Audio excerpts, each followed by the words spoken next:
Hey there, you guys. So it's officially August. If you can't tell by the thumbnail, I read a lot this month. I read a total of 11 books. There's only 10 pictured. One was a sci-fi novella that I don't have in front of me in any way. That was called "And What Can We Offer You Tonight?" Um, and I think I gave it like 3 out of 5 stars on Goodreads. It was good, but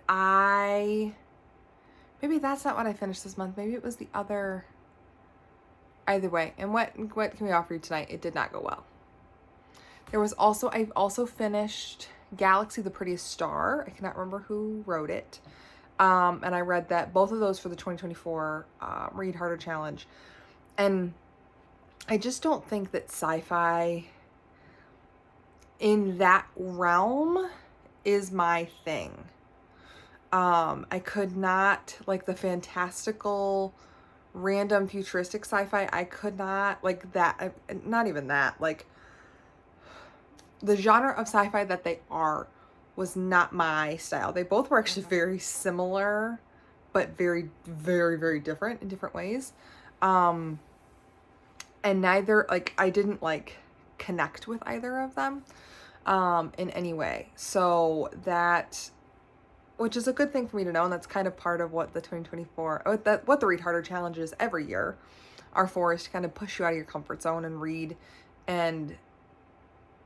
more diverse literature, both diversity in terms of like diversity and representation of all forms, but also to kind of diversify your own reading just from genre to genre. And so it was a very interesting thing for me to learn. But yeah, those both did not go well. And What Can We Offer You Tonight might have been last month. Now I'm thinking that. I might sneeze and blow my nose a few times. My allergies have been through the roof. It's bad. Yeah, my allergies through the roof. And what I'm using right now, like, to film, I can't, like, piece together. So we'll just deal with this for just a hot second. But it should be fine. But we've been cleaning a lot, and my nose is just, like, not having it. So anyway, I can't intro this video any longer and, like, talk about other things because I have 10 books in front of me that I gotta talk about, and if I don't talk about them now, they're never gonna get talked about. So the first book that I finished in July was Mark of Athena, the graphic novel form by Rick Riordan. I read this, like, immediately as soon as the month started. It was so much fun to see this story in graphic novel form. I think I give it 5 out of 5. Like, it's great. And it has I'm not going to show it, but if you haven't read these books, there may or may not be a gigantic cliffhanger at the end. And so I was very much looking forward to what that would look like in graphic novel form. And it was amazing. So we're going to try this, like, setting them up behind me, maybe? We're just trying out all the different things. In the same vein, the second book that I finished this month was Camp Half-Blood Confidential, your real guide to the Demigod training camp. This was, very much, very fun, very easy. Takes kind of a lot of different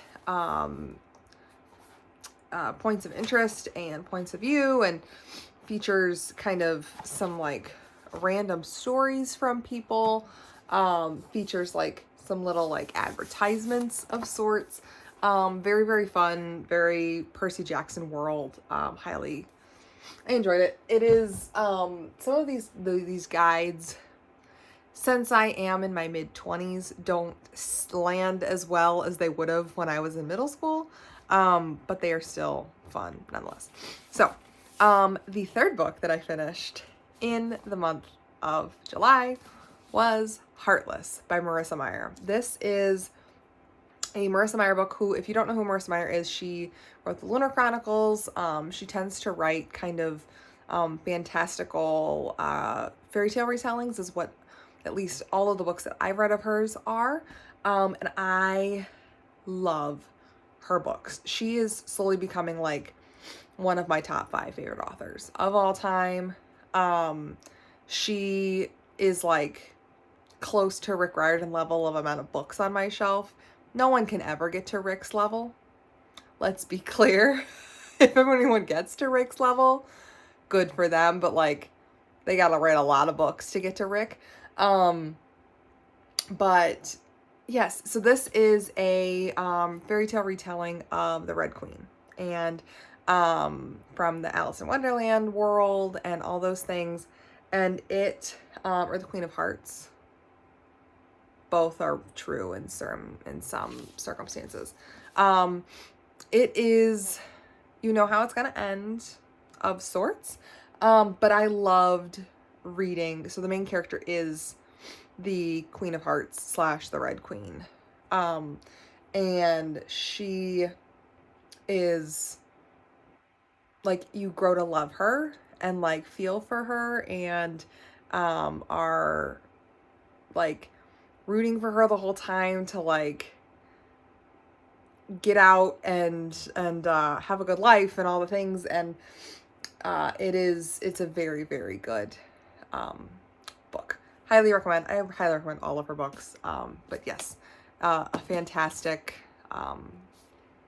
fairy tale retelling, as are all of her books. I'm going to sneeze again, so hold on.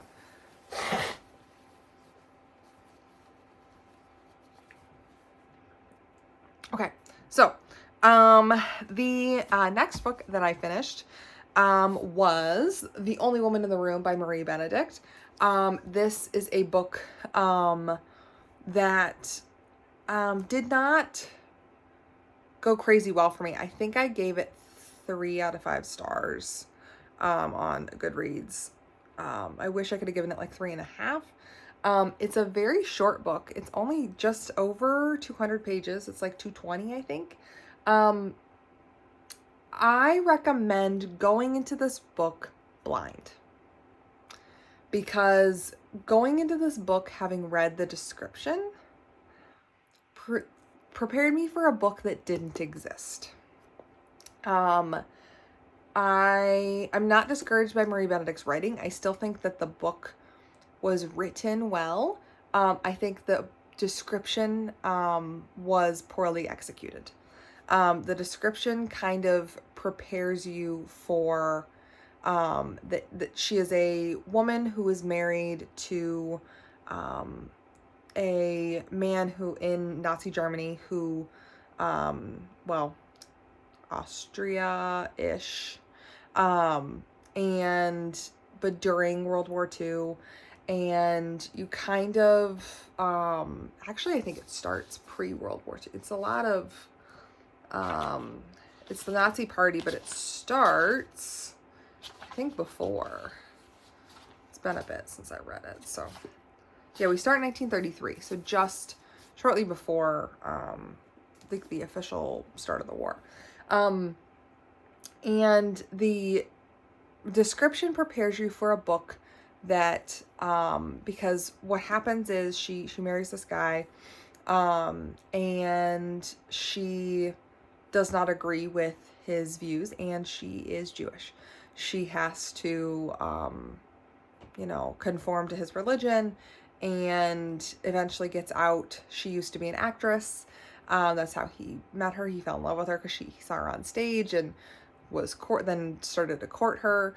And then they eventually married, and then she had to give all that up because she was married. And she eventually runs away, gets out, escapes, and makes it to America, and then kind of helps the US and gives them information on the Nazi Party. The description sets up all of that she gets to America, and that she's the only woman in the room, and she's also a scientist and all these things. She's not really a science. She has a passion for science. She reads a lot of science books, which is fantastic. And it sets you all these up. She doesn't leave for America till like the back half of the book, like the last 60 pages or so, 50, 60 pages. So for what you're thinking of, like going into, like I'm thinking of, okay, if it's in the description, it happens in the first you know, quarter, this short of a book. Okay, first third of the book. No, it happens really, really late in the story. And we see a lot more of her life with her husband. So I wish I would have kind of gone into it a little bit more blind, I guess. It was still an okay book, but just not what I thought it was going to be. Okay, so the next book that I finished is Electric Idol by Katie Robert. This is a romance retelling of Eros and Psyche in the kind of who Eros is Aphrodite's daughter, Psyche is Demeter's daughter and the sister of Persephone. And in this universe, not all Greek myths tell things the same. And this is in the same world as Neon Gods, so this is kind of set in a space where like the gods are kind of roles in society, of a sense that they live in this kind of like upper echelon city, and you kind of maintain the like you become Demeter or you become Zeus. Like at the beginning of this book, we have a new Zeus, and like his whole old name is like completely forgotten. In this world, it actually is Perseus becomes Zeus. And he no longer goes by Perseus. Like he is then Zeus and the leader of the 13 and the town and stuff. It's great. It's great. 5 out of 5 stars. Highly recommend if you like dirty romance books. Next book. Very big subject change. Camp Jupiter Classified by Rick Riordan, Propesio's journal. This one was fun. Very different. Again, I think it would have landed better if I was not in my mid-20s. It is, these especially are designed for children. But it was still really fun, and I think I gave it 5 out of 5 stars. I don't quite remember, but it was, yeah. Anyway, the next book that I finished was our book club book for the month, which is Remarkably Bright Creatures by Shelby Van Pelt. I loved this book. I listened to it and read it back and forth, back and forth. I kind of started to piece together kind of what was happening. I loved the octopus character. I'm blanking on what his name is, Marcellus. That like his relationship with his people, and like just I highly recommend this book. If it's a little slow, it takes you a good like 50 pages or so to kind of like get a groove, because there's a lot of different perspectives and a lot of different storylines. However, I loved it. I just thought it was so sweet. I almost cried towards the end. Like it was just a very sweet, heartwarming book. So very much, and it provided a lot of good discussion at our book club, because some people, because it was slow to get into, didn't quite enjoy it the same as the rest of us, and some people quite loved it. So it was just a really fun book club book for July. The next book that I finished was Codename Verity by Elizabeth Wein. I have had this book on my like want to read list on Goodreads, and then in my book wish list on Amazon, and on my shelf for a very long time. This was big in BookTube probably almost 10 years ago now. Like I don't know when it came out off the top of my head. 2012. So it came out 12 years ago. It definitely earns the Prince Honor Book title. I thought it was very good. Again, was very different. I read a lot of World War II, it seems, this month. And as I do every month. But it was very fictionalized, takes place from the perspective of a like spy who's in, and I don't want to like spoil things, so I don't want to say too much. But there was some twists and turns towards the end that I was not expecting. I'm interested to see Rose Under Fire, because I think it's in the same world. I don't know if it's the same kind of like tribe of people, but I know that it is in the same world that we are in this. And so yeah, it is, I do recommend the book. But yeah, if you're expecting kind of the semi-traditional World War II historical fiction novel, that's not quite what this is. It's more of a literary fiction that happens to take place during World War II, is more so how I would describe it, I guess. I don't know. The next book that I finished this month was Serpent and Dove by Shelby Moraine. This book has been on and off my TBRs for months and years. And I finally read it and I loved it. Again, I kind of, it took me a little bit to get into it. More so too, I think, because I forgot what it was about. Like, and I didn't know, like, it was multi-perspective. I am really looking forward to reading the other 2 books. I don't have them, which sucks. But I have them in a cart, but I'm going to wait. I'm kind of going to use them as like the carrot to read my number down on my TBR, so that I can then read the 2nd and 3rd books in this series. So fantastic. Features 2 characters. One is a witch hunter, one is a witch. And through a multitude of circumstances, they have to get married. And he doesn't know she's a witch, and there's lots of twists and turns that happen, and she has fate on her head, and her mother is after. It is a very good fantasy book. It is technically romantic-y, but not really. There is a romance, but it is more based on like the story and things around it. It's not smutty in any way. So there's that. And the last book that I finished, I finally finished The Duke and I. But I have to say, it was good, but I think I didn't love it because I knew what to expect. I've loved the show since it came out, and I was like, I gotta read the books. I'm a reader. I gotta read all the books. And I still intend to.